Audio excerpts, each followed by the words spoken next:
Jésus s'étant assis vis-à-vis du trône des offrandes au temple de Jérusalem, regardait comment la foule y mettait de l'argent. Plusieurs riches y mettaient beaucoup. Il vint aussi une pauvre veuve, et elle y mit 2 petites pièces faisant 1/4 de sou. Alors Jésus, ayant appelé ses disciples, il leur dit, « Je vous le dis en vérité, que cette pauvre veuve a donné plus qu'aucun de tous ceux qui ont mis dans le tronc, car tous ont mis de leur superflu, mais elle a mis de son nécessaire, tout ce qu'elle possédait pour vivre. » Auditeurs, auditrices, merci de ce grand privilège de m'accueillir chez vous et de me laisser la liberté de vous entretenir sur cette banale histoire que nous a laissée l'Évangile de Marc. Après le chien qui est en train de jouer derrière moi, je vais vous présenter cette pauvre femme qui a donné son cœur à Dieu. Restez là, je vous reviens dans 3 minutes, vous n'en croirez pas vos oreilles. Car moi qui te les chante, je n'ai pas toujours été ce que je suis. J'ai connu bien des pleurs, des paniques et des misères. Alors chante avec moi cette prière. Mon Dieu, donne-moi la sérénité d'accepter toutes les choses que je ne peux changer. Donne-moi le courage de changer les choses que je peux et la sagesse d'en connaître la différence.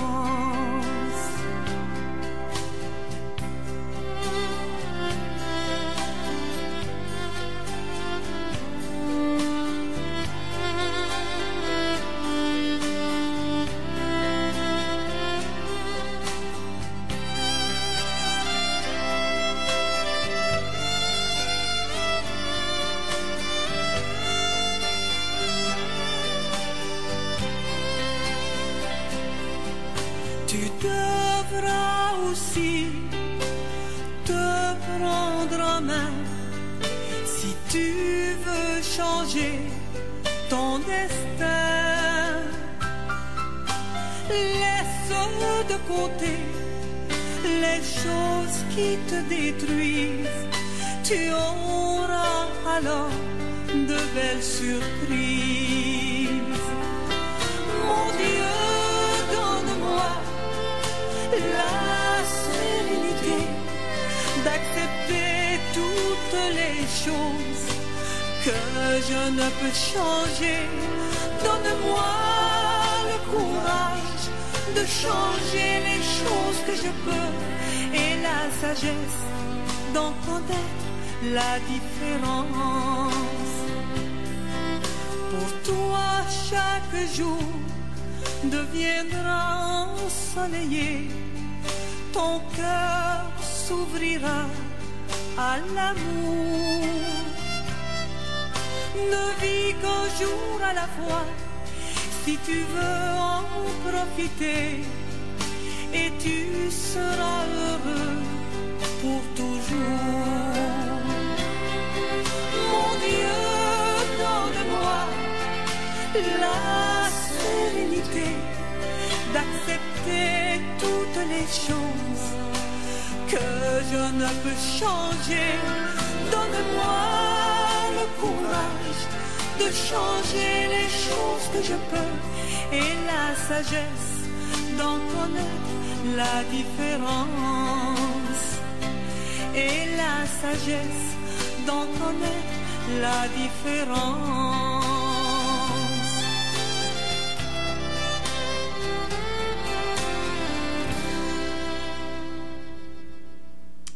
Auditeurs, auditrices, il n'y a pas un jour ou l'autre que vous avez entendu cette histoire de cette pauvre veuve qui avait à peine mis 1/4 de sou dans le tronc des offrandes au sortir du temple de Jérusalem. Vous savez, de nos jours, ça nous fait chaud au cœur de voir la structure de nos temples religieux ou églises. Mais qui peut se soucier à notre époque de l'entretien de ces magnifiques cathédrales? Serait-ce le corps dessous de cette pauvre veuve? Pour ma part, je ne le crois pas. Mais qui va me donner une réponse satisfaisante sur les commentaires de Jésus? En fait, pourquoi Marc et Luc ont pris la peine de nous relater une histoire aussi banale? Serait-il possible qu'au travers de cet incident banal dans la vie publique de Jésus, que ce dernier voulait en quelque part nous communiquer une leçon pour notre croissance spirituelle?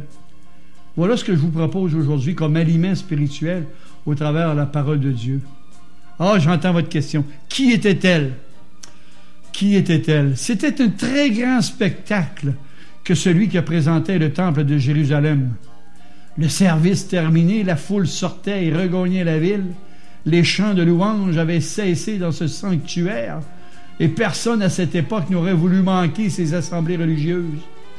Le temple représentait non seulement un édifice religieux, mais c'était le refuge de leurs souvenirs nationaux, leur gloire passée et de leur espérance d'un Messie libérateur. En fait, c'était le seul lieu de la terre de Judée que le pied brutal des Romains avait encore un peu respecté. À cette époque, lorsque les prêtres entonnaient les psaumes et que des milliers de voix leur répondaient, il y avait une émotion profonde qui s'emparait de cette nation juive qui frémissait sous le joug impérialisme de la Rome antique.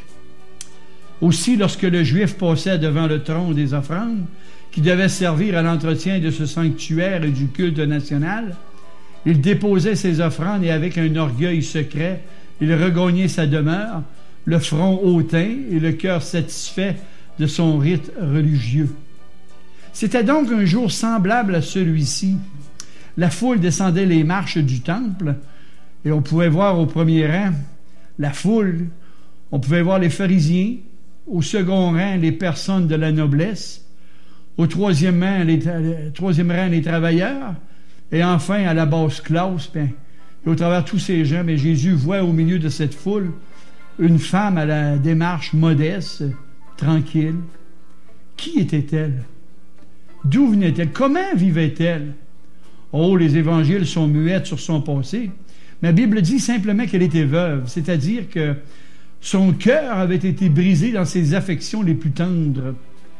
C'est-à-dire que la vie s'ouvrait devant elle solitaire, dépouillée, et tandis qu'elle voyait à ses côtés des êtres qui s'aimaient et d'autres qui regagnaient leur demeure, bien elle, de son côté, marchait lentement, car elle savait que personne ne l'accueillerait à son foyer, que nulle voix aimante ne la saluerait à son retour.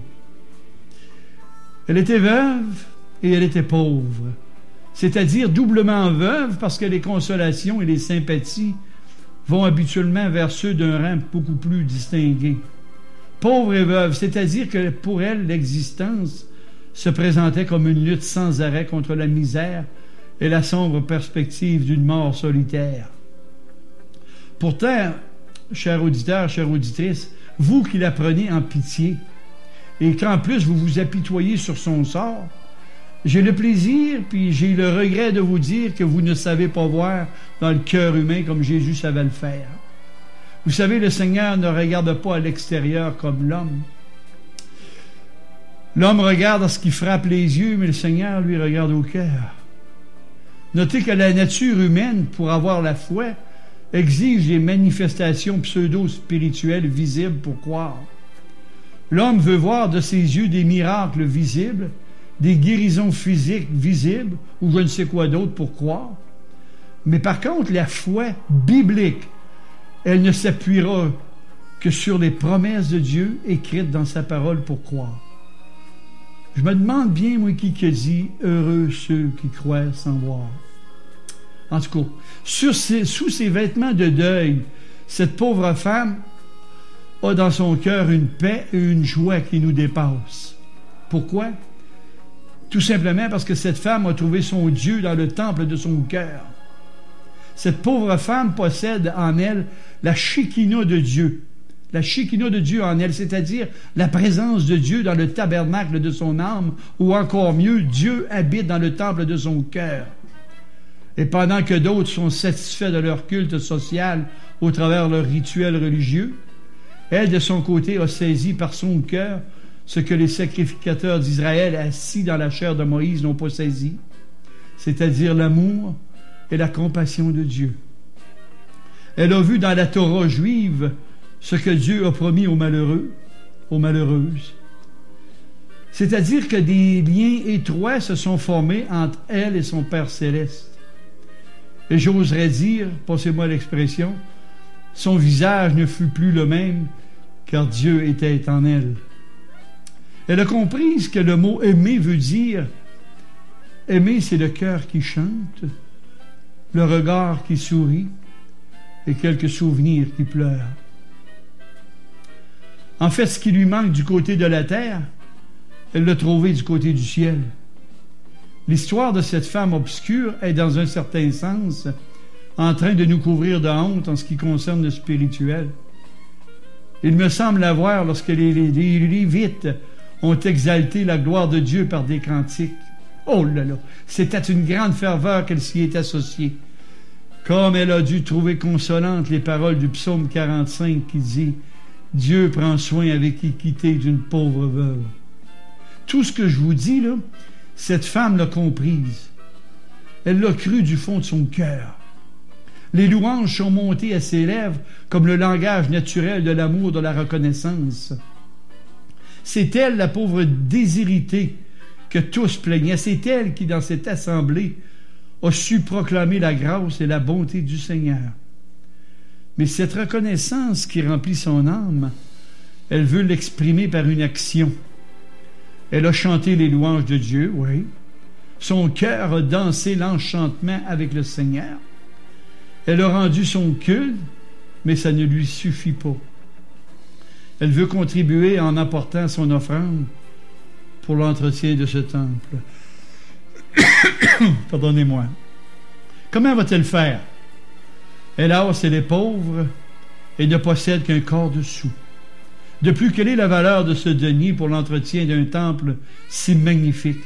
Avec un denier, on peut à peine remplacer une petite pierre usée, ou encore acheter quelques graines d'encens, peut-être acheter une tourterelle pour le sacrifice, ou pire, acheter un peu de farine d'expiation. Et pourtant, ce denier pourrait sûrement lui procurer un peu de pain pour sa subsistance d'un jour, n'est-ce pas? D'un autre côté, à supposer que cette offrande, si petite qu'elle soit, peut contribuer à l'embellissement du sanctuaire, serait-ce à elle de le faire? L'Évangile nous dit qu'elle était pauvre. Peut-elle se priver de tout ce qu'elle possède? En fait, ce sont les responsabilités des riches de le faire, croyez-vous pas? Je suis presque certain que ces pensées ont dû traverser son cœur, et même le vôtre. Mais elle ne s'y arrête pas. Recueillie et inaperçue, elle laisse tomber dans le tronc des offrandes sa chétive au bol. Pauvre femme, qui donc l'a vue? Hélas, le monde l'oublie comme il oublie tant de dévouements silencieux et de sacrifices inconnus d'une pauvre veuve. Ou pour vous, chers auditeurs, auditrices, est-ce que vous vous souvenez de tout ce que votre maman a fait pour vous dans votre jeunesse? Qui l'a vu? Écoutez, je vais faire mon possible pour essayer de trouver dans mon texte une application pratique sur le récit de cette pauvre veuve, avec l'aide de l'Esprit de Jésus, évidemment. Comme je disais que parmi tout ce monde, qui a vu cette femme? Dans cette foule estimée à des milliers de gens, il y en a un seul qui lui a porté attention et dont son regard la suit avec une tendre sympathie. C'est celui qui s'appelle la vérité. C'est le Fils éternel de Dieu. Et fait bizarre. Un fait bizarre. Lui aussi est méconnu et rejeté par cette foule qui n'a d'admiration que pour les grandeurs visibles. Ce sont des gens religieux qui marchent par la vue des choses et non par la foi de cette femme. Cette pauvre femme. Ah, pauvre femme, va en paix maintenant. Jésus t'a vu. Jésus a vu ton geste et son regard suffit pour que ton action silencieuse soit transmise dans les âges à venir, alors qu'il ne restera plus pierre sur ce temple. Le Seigneur t'a vu et il t'a béni. Tu peux maintenant aller en paix car tu ne le rencontreras peut-être plus sur cette terre. En quelque part, j'oserais dire que Jésus a pris tes mots et il t'a donné ses mots de son amour pour ton âme. Mais un jour, à la fin de ton humble carrière, il te recevra dans son tabernacle céleste. Auditeurs, auditrices, y en existe-t-il un seul parmi vous qui pourra mettre un tout petit amen sur cette histoire banale que le Saint-Esprit de Jésus nous a donnée en ce jour? Voilà bien brièvement le développement littéral de mon texte dans la vie publique de Jésus. En contrepartie, une idée profonde est cachée dans l'enseignement de Jésus, et cette idée, la voici. Si l'on reçoit quelque chose de Dieu, est-il normal qu'on lui retourne quelque chose? Mais si Dieu a donné à un homme des richesses et des biens, encore là, c'est un don de Dieu. Et pour ma part, je ne le crois pas, car Dieu ne sera jamais le débiteur de qui que ce soit. La vérité, c'est que tout culte sincère doit nécessairement aboutir à un sacrifice. Mais qu'est-ce qu'un sacrifice? Partout au travers de l'histoire humaine, on pouvait trouver aux côtés des sanctuaires un autel. Cela pouvait être un monument de marbre ou encore de 2 ou 3 pierres que l'homme primitif a construit pour y offrir un holocauste sanglant pour satisfaire ses dieux. Par définition, c'est un lieu de sacrifice, et l'homme, à partir d'Adam, a toujours offert ce qu'il y a de plus cher dans son cœur pour agrémenter ses idoles. Et lorsque je lis ces histoires d'holocauste de sang qui se mêlent aux prières, j'ai des frissons dans mon cœur en voyant la dépravation totale de l'homme animal. Notez qu'à la création de Dieu, le Seigneur a dit « Faisons l'homme à notre image ». Et depuis ces temps ancestraux, l'homme a de son côté fait ses dieux à son image. Et j'oserais dire que l'homme a humanisé Dieu et que celui-ci s'est divinisé. En quelque part, qu'est-ce que la croix de Jésus-Christ si ce n'est pas le plus grand sacrifice? Car il ne faut pas l'oublier, la crucifixion de Jésus n'a pas été un martyre, mais bel et bien un sacrifice sans réserve de la part de Dieu afin de payer votre délivrance, ma délivrance de nos péchés pour notre salut éternel. Notez que Dieu a mis dans le tronc du cœur de l'homme ce qu'il avait de plus inestimable dans son ciel. Il a mis son propre Fils. Et si Dieu, qui aimait son Fils bien-aimé, a pris la peine de nous le livrer pour la rançon de nos péchés, on doit sûrement être pour lui d'une valeur incompréhensible et inestimable, ne croyez-vous pas? Pardonnez-moi encore. Notez que vous vous devez tout entier à Dieu et que si la religion n'est pas en quelque part le don de soi-même, elle n'a plus aucun sens. Et souvent dans les églises chrétiennes, il peut y avoir foule lors de circonstances spéciales, mais posons-nous cette question. Combien y a-t-il de vrais adorateurs de Dieu au travers de toutes ces personnes? Or, Dieu ne se contente pas de votre superflu. Il désire une offrande de votre cœur sans réserve. Dieu ne veut pas de vos pourboires. Et c'est de cet enseignement spirituel que Jésus veut nous faire prendre conscience aujourd'hui. Tiens, un texte de l'histoire sainte me vient à l'esprit, et il est écrit, et je cite le roi David, « Je n'offrirai jamais à mon Dieu des offrandes qui ne me coûtent rien. » Votre offrande se doit de venir en priorité de votre cœur, non avec votre porte-monnaie. Il me semble qu'ici, ça vaudrait la peine de mettre un autre petit amen, ne croyez-vous pas? Il existe des personnes qui ont vu dans ce récit l'expression d'une charité surhumaine pour se débarrasser de l'enseignement de Jésus. C'est vrai. C'est vrai que Jésus a dit aux apôtres et aux disciples, « Viens et suis-moi ». Mais pour construire cette œuvre gigantesque, ça prenait des personnes dégagées de tous les liens de la chair, de fortune, etc. Mais cette règle, quand Jésus l'a-t-il rendue universelle? De plus, quand en a-t-il fait une condition pour le salut des âmes perdues? En fait, poser la question, c'est d'y répondre. Ce que Jésus demande, c'est un dépouillement spirituel intérieur. Car Jésus regarde au cœur de la main qui donne, ou plutôt qui se donne à Dieu. Notez que vous êtes venus au monde sans rien apporter et vous partirez sans rien apporter, sauf peut-être l'amour que vous avez laissé sur cette terre. Souviens-toi que tu es poussière et que tu retourneras en poussière. Question que je me pose. Pourquoi que le denier de cette pauvre veuve a une si grande valeur aux yeux de Jésus? Pour ma part, je crois que son offrande venait de son intérieur. Son sacrifice provenait de son cœur. Elle s'est donnée sans réserve. Elle a tout donné. Voilà ce qui rend son offrande plus précieuse que tous les trésors des pharisiens et de tous les autres. Oh, il ne s'agit pas de donner votre fortune ou de votre nécessaire. Il s'agit, en prenant l'esprit de mon texte, si comme cette pauvre veuve, vous vous êtes donné tout entier et sans réserve à Dieu. Donner à Dieu son superflu à celui à qui on doit tout, ce genre de raisonnement, je le comprends chez l'incrédule, mais chez un chrétien, je ne peux pas le comprendre. Les Saintes Écritures nous disent ceci. Mais si Dieu a donné à un homme des richesses temporelles, s'il l'a rendu capable d'exécuter toutes sortes d'ouvrages, d'art, garde-toi de dire dans ton cœur, ma force et ma puissance m'ont acquise ces richesses. Souviens-toi du Seigneur, ton Dieu, car c'est lui qui t'a donné ses talents pour les acquérir. Honore le Seigneur avec tes biens qu'il t'a prêtés. Et de plus, lorsque tu donnes, arrange-toi donc pour que ta main droite ignore ce qu'elle fait de la main gauche. Cela t'évitera de te glorifier en quelque part. D'ailleurs, tous les dons matériels et spirituels sur la terre proviennent de Dieu. Dieu, dans sa providence et sa souveraineté, contrôle tout sur la terre et il prend soin des petits oiseaux comme cette veuve et l'orphelin. Est-ce que vous connaissez ce grand Dieu comme cette pauvre veuve de mon texte? Connaissez-vous ce grand Dieu qui vous aime d'un amour qui frôle la folie? C'est de ce Dieu-là qui vous a envoyé son Fils unique pour vous sauver d'une perdition éternelle. Ou plutôt, je me reprends. Êtes-vous connu de ce grand Dieu? C'est une autre question. Cette pauvre veuve a donné un quart de sou dans le tronc des offrandes. Et maintenant, bien, il y a un scrupule qui saisit mon esprit en terminant.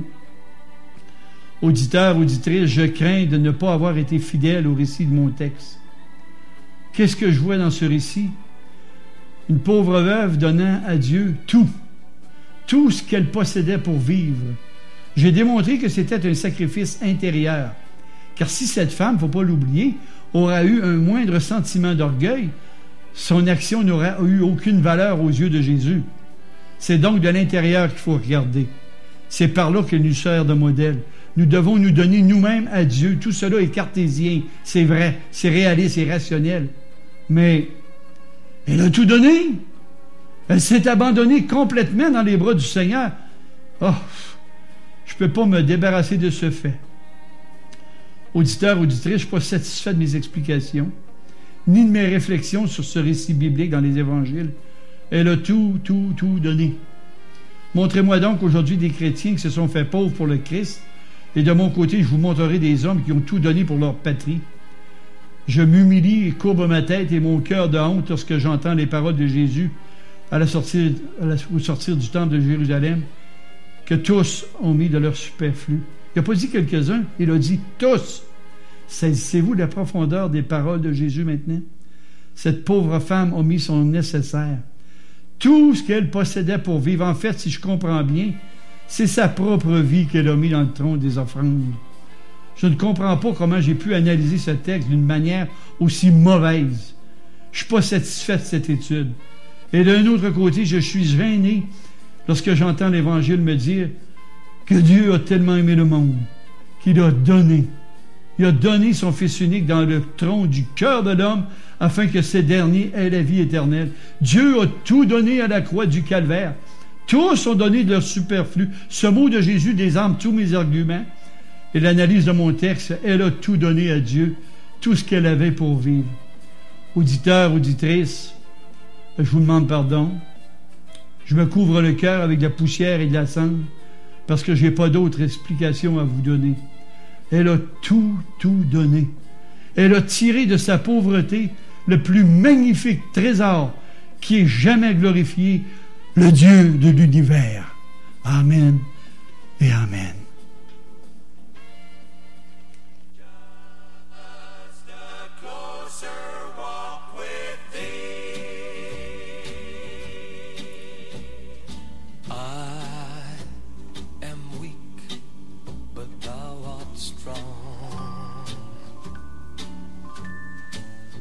Jesus, keep me from all wrong. I'll be satisfied satisfied as long as I walk.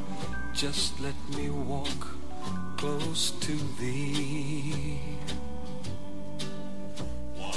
Just a closer walk with thee. Blessed Jesus, it's my plea. Daily walking close to thee. Oh, let it be, dear Lord, let it be. Just a closer walk with thee. Blessed Jesus is my plea.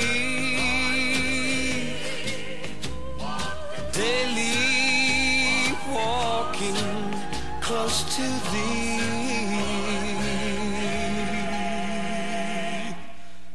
Let it be, dear Lord, let it be.